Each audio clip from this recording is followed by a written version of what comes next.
Hello guys, आप सबका बहुत बहुत स्वागत है। आज के इस वीडियो में हम लोग बात करने वाले हैं कि हायर एजुकेशन इस बार कितना अलग टाइप का पैटर्न आया और अब आने वाला जो एग्जाम होगा उसमें हमें कैसे तैयारी करनी है। तो गाइस, जैसे आपको पता है कि पीपल एनवायरनमेंट, हायर एजुकेशन, ये कुछ ऐसे सेक्शंस हैं जिसका की जो सिलेबस है वो एक तरीके से कंटेन्ड नहीं होता है, लिमिटेड नहीं होता है, कहीं से भी क्वेश्चंस को बना करके पूछ लेते हैं। और अगर इस बार के जो अगस्त में पेपर हुए उनकी बात करें तो इस बार हायर एजुकेशन में काफी सारे रैंडम या ऐसे क्वेश्चंस आए हैं जिनको किसी टॉपिक से, कंसेप्ट से या सिलेबस में कवर करना पॉसिबल नहीं है। तो क्या हमारा स्ट्रैटेजी होगी इस बार अगले एग्जाम के लिए हायर एजुकेशन के इस प्रकार के अगर क्वेश्चंस आते हैं उनको प्रिपेयर करने की, और इसके अलावा कहाँ कहाँ से क्वेश्चंस आए जो हमने पढ़ा उसमें से क्वेश्चंस आए या नहीं आए उसके बारे में हम लोग बात करेंगे। तो कौन कौन से टॉपिक इंपॉर्टेंट है ये आपको इस वीडियो से पता चल जाएगा हायर एजुकेशन सेक्शन के अंदर। तो जैसा आपको पता है सारे पेपर जितने भी हैं सबके पेपर उनकी मैं एनालिसिस करता हूं हर बार और उसके बेसिस पे आपको अप टू डेट जानकारी देने की कोशिश करता हूं। इसके अलावा जो कोर्सेज हैं वो मैंने ऑलरेडी बना दिए हैं यूट्यूब पे, प्लेलिस्ट के माध्यम से आप सबको मिल जाएंगे, जरूर से ज्वाइन करें। इसके अलावा टेलीग्राम और व्हाट्सएप के चैनल्स भी बना दिए हैं जिसपे आपको प्रीवियस ईयर क्वेश्चन पे based test series daily free में मिलती है, तो जरूर से इनको भी ज्वाइन करें। और इसके अलावा ऐप भी आप डाउनलोड कर सकते हैं जहां पे पेड सर्विसेज भी अवेलेबल हैं, जैसे फुल कोर्स आ चुका है हमारा दिसंबर या जनवरी में जो एग्जाम होगा, यानी अगला जो एग्जाम होगा उसके लिए। और इसके अलावा सेक्शन वाइज टेस्ट भी आप लगा सकते हैं, सारे प्रीवियस ईयर क्वेश्चंस का एक तरीके से ऑनलाइन टेस्ट लगाने का आपको मौका मिलेगा जहां प्रैक्टिस कर पाएंगे स्क्रीन पे। बिल्कुल आपको यूजीसी नेट जैसा इंटरफेस मिलेगा। तो इसके बारे में वीडियो के एंड में बातें करेंगे। सबसे पहले बात कर लेते हैं हायर एजुकेशन का जो ऑफिशियल सिलेबस है। तो ये ऑफिशियल सिलेबस है, यूजीसी की वेबसाइट से मैंने इसे डाउनलोड किया है। बट जैसा आपको पता है कि जो सिलेबस है अगर आप केवल उतने ही टॉपिक देख करके जाएंगे एग्जाम देने तो आप निश्चित रूप से एग्जाम को खराब करके आएंगे, क्योंकि बहुत अलग अलग जगहों से जो है क्वेश्चंस और बहुत दूसरे भी टॉपिक से जो क्वेश्चंस हैं वो पूछे जाते हैं। तो एक बार जो हमारा जो सिलेबस है, एक्चुअल सिलेबस है, अगर हम प्रीवियस ईयर क्वेश्चंस की एनालिसिस करें तो उससे जो टॉपिक्स निकल करके आते हैं वो टॉपिक्स यहाँ पे। तो ये टॉपिक्स जो है ये दो भागों में बटे हुए हैं। सबसे पहला ये भाग है जो मैंने आपको ऑलरेडी पढ़ाया है यूट्यूब पे, जो एक फाउंडेशन है, बेसिक कोर्स है। और बेसिक को समझने के बाद अगर आपको एडवांस समझना होता है तो हमारे पेड कोर्सेज में अवेलेबल है।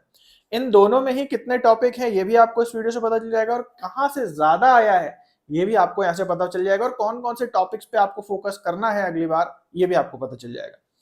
ओके, तो सबसे पहले बात करते हैं प्री इंडिपेंडेंस एजुकेशन सिस्टम की, यानी आजादी से पहले। तो इसमें बेसिकली तीन हमारे पार्ट आते हैं। वैदिक एजुकेशन, यानी सबसे पहले प्री इंडिपेंडेंस में क्या था, संस्कृत पढ़ाई जाती थी, गुरुकुल होते थे एंड सो ऑन, ये जानकारी इसमें है। कौन कौन से ऋषि थे और कौन कौन से जो है स्कॉलर्स थे वैदिक काल में जिन्होंने क्या क्या कंट्रीब्यूशन किए, ये सारी जानकारी वैदिक एजुकेशन में। उसके बाद बुद्धिस्ट एजुकेशन है, यानी कि जो महाविहारास बनाए गए है ना, अलग अलग टाइप के यूनिवर्सिटीज को स्टैब्लिश किया गया, उसको बुद्धिस्ट एजुकेशन में डाला है। और उसके बाद आता है ब्रिटिश एजुकेशन, तो मैकॉले मिनट और जो भी चीजें हैं, यानी अंग्रेजों के आने के बाद शिक्षा में क्या क्या काम हुए वो इसके अंदर आते हैं। और जैसा आप देख सकते हो तीनों डार्क रेड से हैं, मैरून से हैं, तो ये बहुत ज्यादा इंपॉर्टेंट है और इनसे ढेर सारे क्वेश्चंस इस बार बने।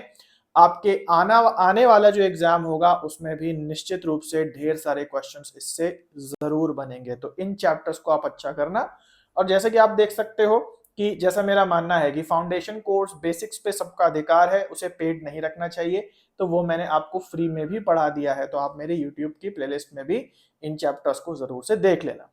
उसके बाद अगला जो टॉपिक है वो है पोस्ट इंडिपेंडेंस, यानी आजादी हो गई उसके बाद, तो उसमें जो सबसे प्रमुख टॉपिक है वो है हायर एजुकेशन फ्रेमवर्क, यानी आजादी होने के बाद किस ढांचे में, किस फ्रेमवर्क में हायर एजुकेशन के तंत्र को ढाला गया कि पॉलिसी मेकिंग बॉडीज अलग है, रेगुलेटरी अलग है एंड सो ऑन। तो ये भी बहुत अच्छे से आपको पढ़ना है। और ये भी आप देख सकते हो यहाँ मरून से लिखा है, इसका मतलब कि ये बहुत ज्यादा इंपॉर्टेंट है। उसके बाद यूनिवर्सिटी कितने टाइप्स की होती हैं, सेंट्रल और डीम्ड यूनिवर्सिटी, स्टेट यूनिवर्सिटी, जिससे पहले कभी बहुत क्वेश्चंस आया करते थे लेकिन अब क्वेश्चंस देखने को नहीं मिले हैं, इसलिए ब्लैक से लिखा है। इसके अलावा जो हमारे कुछ इंपॉर्टेंट कमीशंस हैं जैसे Radha Krishna commission, Mudaliar commission, Kothari commission, okay तो ये आर होगा, मुदालियर कमीशन है ना, तो ये भी काफी इंपॉर्टेंट है। और इस बार अगर देखा जाए तो कुछ ही क्वेश्चंस बन करके आए हैं। पिछले ईयर्स में क्वेश्चंस बहुत ज्यादा आते थे, लेकिन फिर भी कुछ क्वेश्चंस बन के आए हैं। हालांकि मुदालियर कमीशन से एक भी क्वेश्चन नहीं आया है, बट फिर भी इसको देख लेना अगले बार के लिए आपका इंपॉर्टेंट रहेगा। उसके बाद बात करते हैं कुछ एडवांस टॉपिक्स की। तो एडवांस टॉपिक्स में आप देख सकते हैं नॉन कन्वेंशनल लर्निंग हो गया, जिससे क्वेश्चंस इस बार बिल्कुल नहीं बने। एकेडमिक एडमिनिस्ट्रेशन एक इंपॉर्टेंट टॉपिक है, सिलेबस में भी, ऑफिशियल सिलेबस में भी लिखा है, बट इससे अब पिछले साल में इस बार में कोई क्वेश्चंस नहीं आ रहे हैं, तो थोड़ा कम इंपॉर्टेंट आप इसको मान सकते हो।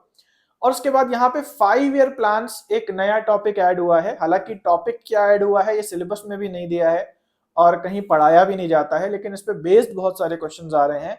तो फर्स्ट 5 ईयर प्लान में क्या क्या एजुकेशन से रिलेटेड योजनाएं आई, फिफ्थ 5 ईयर प्लान में क्या हुआ, 12th 5 ईयर प्लान में क्या हुआ, तो इससे जुड़े हुए एजुकेशन से रिलेटेड ढेर सारे क्वेश्चंस जो हैं बन करके आ रहे हैं।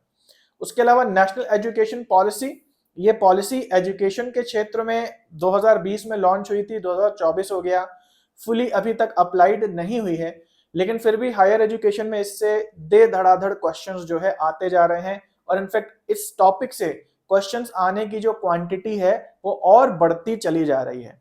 तो अगर मैं बात करूं कि इस पूरे के पूरे सिलेबस में सबसे ज्यादा हॉट टॉपिक, सबसे ज्यादा ऐसा टॉपिक जिससे सबसे ज्यादा क्वेश्चंस आ रहे हैं, तो वो है हमारा नेशनल एजुकेशन पॉलिसी और उसके अलावा प्री इंडिपेंडेंस एजुकेशन सिस्टम, जिसमें सबसे टॉप पे नेशनल एजुकेशन पॉलिसी है।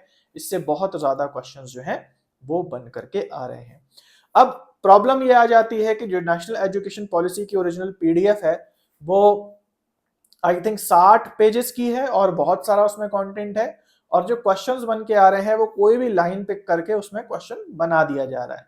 तो अब मतलब ऐसा है कि अगर आपको एनईपी के क्वेश्चंस ठीक करने हैं तो आपको पूरी की पूरी वो पीडीएफ पढ़नी पड़ेगी। इसके अलावा जो कमीशन वाले भी क्वेश्चन है, जैसे राधा कृष्णन कोठारी मुदालिर कमीशन, इसमें भी यही चीज देखी जा रही है। जो इन्होंने रिपोर्ट सबमिट की थी वो एक्चुअल रिपोर्ट यूजीसी की वेबसाइट पे अवेलेबल है, और उस रिपोर्ट में से कोई भी लाइन लेकर के जो है क्वेश्चंस बना दिए जा रहे हैं। तो बहुत अनलाइकली है, बहुत अनरियलिस्टिक सा है कि हम सारे पीडीएफ को रट के जाएं ताकि हम ये एक्सपेक्ट करें कि हमने जो रटा हुआ है उससे कोई क्वेश्चन आएगा, मतलब इसका कोई सेंस नहीं बनता। तो यहाँ के जो क्वेश्चंस हैं हायर एजुकेशन के वो बहुत ज्यादा अनप्रिडिक्टेबल इसीलिए हो जाते हैं, और इसीलिए बहुत कम प्रेफर किया जाता है स्टूडेंट्स के द्वारा हायर एजुकेशन को बहुत अच्छे से पढ़ना। हालांकि बहुत स्टूडेंट्स जो है वो करंट अफेयर्स तैयार करते हैं, या मुझे भी मैसेजेस आते हैं कि करंट अफेयर्स कैसे तैयार करें, जीएसजी कैसे तैयार करें, इसके बारे में भी हम आगे बात करेंगे। लेकिन फिलहाल देख लेते हैं कि यहाँ पे national education policy and hot topic है, और इसके अलावा इस बार जीएसजीके के क्वेश्चंस बहुत ज्यादा है। जीएसजीके से मेरा मतलब है कि जो यूनिवर्सिटीज हैं, एजुकेशन हैं, उनसे रिलेटेड कुछ ऐसी चीजें जो किसी कंसेप्ट के अंदर नहीं आती हैं। जैसे फॉर एग्जांपल आपको 4 यूनिवर्सिटीज के नाम दे दिए गए और बोला गया कि इन्हें इनके स्थापना वर्ष के हिसाब से, एस्टेब्लिशमेंट ईयर के हिसाब से असेंडिंग ऑर्डर में लगाइए। तो भैया अब इंडिया में तो हजारों यूनिवर्सिटीज हैं, तो क्या हम इन यूनिवर्सिटीज के एस्टेब्लिशमेंट ईयर को याद कर सकते हैं, और क्या ऐसे क्वेश्चंस हम करके आ सकते हैं? ऐसा एक्सपेक्ट करना भी मुझे लगता है एक बहुत बड़ा पाप होगा। तो इस प्रकार के क्वेश्चंस जो हैं इस बार जीएसजी के टाइप में है, बहुत अजीब अजीब। जैसे मान लीजिए कि आजादी से पहले किसी यूनिवर्सिटी का नाम दे दिया और बोला कि इसके प्रिंसिपल कौन थे, तो भाई ना ये यूनिवर्सिटी कोई बहुत इंपॉर्टेंट थी, कोई कॉलेज का ही नाम दे दिया, ना वो बहुत इंपॉर्टेंट है, और हो भी तो भाई हम किसका किसका नाम याद रखेंगे। अभी आप प्रिंसिपल का नाम पूछ रहे हो, कल आप कुलपति का नाम पूछ लोगे, और वो भी इतनी सारी यूनिवर्सिटीज हैं। तो इस प्रकार के जो क्वेश्चंस हैं वो ज्यादा दिखे हैं हायर एजुकेशन के अंदर। तो अब ये बात आती है कि भाई अगर ऐसे क्वेश्चंस आएंगे तो हम कैसे प्रिपेयर करेंगे हायर एजुकेशन को? तो मेरा जवाब ये है कि भाई आपको हायर एजुकेशन को बहुत अच्छे से प्रिपेयर नहीं करना है ना। ये हमारी गलत फहमी होती है। हमारे सामने कुछ हमें एग्जाम तैयार करना होता है तो हम कहते हैं सब पढ़ डालेंगे, सब पढ़ डालेंगे, ये कैसे होगा, करंट अफेयर्स कहाँ से पढ़ें?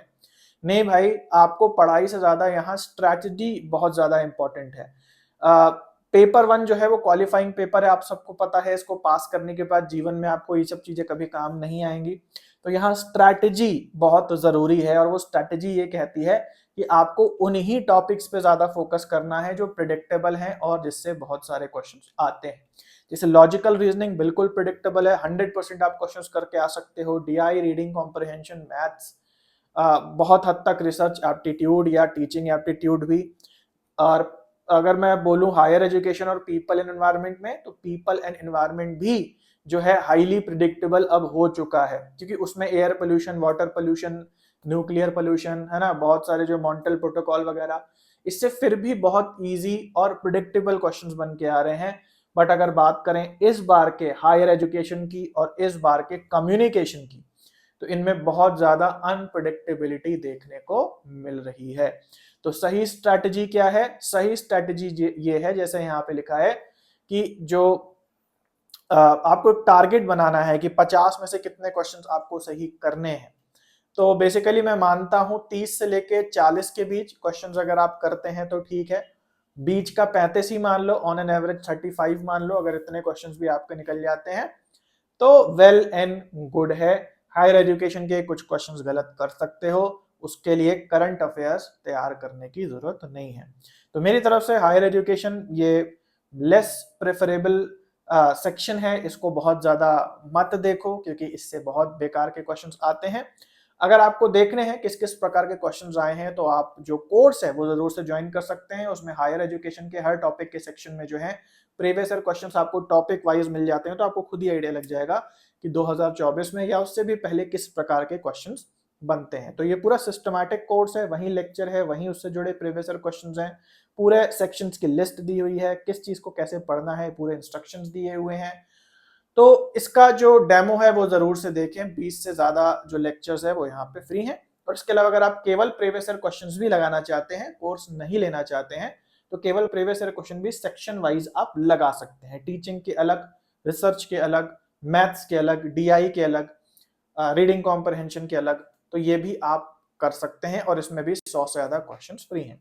डेमो कैसे मिलेगा, कैसे एक्सेस करना है, यहाँ पे व्हाट्सएप कर सकते हैं और लिंक भी डिस्क्रिप्शन में दिया हुआ है। तो चलिए गाइस, आई होप कि ये वीडियो आपके लिए हेल्पफुल होगा। ये जो सीरीज हम लोग कर रहे हैं, इसको खत्म करने के बाद हम लोग बहुत ही जल्द नए टॉपिक्स और इसके अलावा जो नए प्रीवियस ईयर क्वेश्चंस हैं उनको भी स्टार्ट करने वाले हैं। तो चलो गाइस, बाय, टेक केयर, मिलते हैं अगले वीडियो में।